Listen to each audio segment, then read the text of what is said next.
சின்னம்மா நம்ம இன்னைக்கு பரபரப்பாக என்ன நடந்ததுன்னு பார்க்கலாம். பத்திரிகையாளர்கள்லாம் சேது வீட்டு வாசல் நின்று இருப்பாங்க. அப்போ தான் சித்ரா வந்து ஈஸ்வரி கிட்ட சொல்லுவாங்க, அம்மா நீ போட்ட திட்டம் வந்து வேலைக்கு ஆகுதுமா, எல்லா பத்திரிகையாளர்களும் வந்துட்டாங்க, இனி பாரு இந்த வீடே தலைகளாக மாறப்போகுதுன்னு சொல்லுவாங்க. அதை விட இப்போ பத்திரிகையாளர்கள்லாம் எழுதுவாங்க பாரு, அமைச்சரோட மருமக வந்து மருத்துவ தேர்வில் ஃபெயில் ஆயிட்டா, அப்பதான் இருக்கு அதிரடியே அப்படின்னு சொல்லுவாங்க.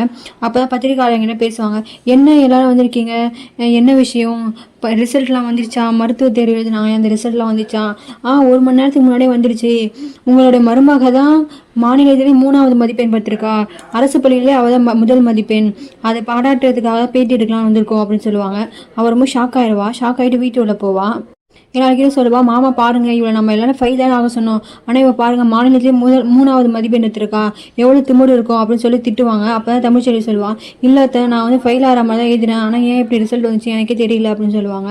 இதெல்லாம் போய் நம்புற மாதிரியா இருக்குது, ஏன் இப்படி போய் சொல்கிற, உன்னை பற்றி எல்லாம் தெரியும், நீ எல்லா விஷயத்தையும் பண்ண துணிஞ்சவ தான் அப்படின்னு சொல்லி திட்டுவாங்க. சேதுவும் அவளுக்கு சப்போர்ட்டாக பேசுவான், இல்லைம்மா இல்லை சித்தி ஏன் இப்படி பேசுகிறீங்க, அவள் தான் உண்மைதான் சொல்கிறான், அவள் தான் ஃபெயில் ஆகிற மாதிரி எழுதுறேன்னு சொல்லியிருக்காள், என்ன நடந்து நம்ம விசாரிப்போம் அப்படின்னு சொல்லுவாள். ஆனால் அவள் கேட்காம ஈஸ்வரி வந்து கத்திக்கிட்டே இருப்பாங்க, என்ன இவளெல்லாம் நின்று நம்புறீங்களா, இவனாலே நம்ம எல்லாரும் ஏமாத்திருக்கா அப்படின்னு சொல்லுவாங்க.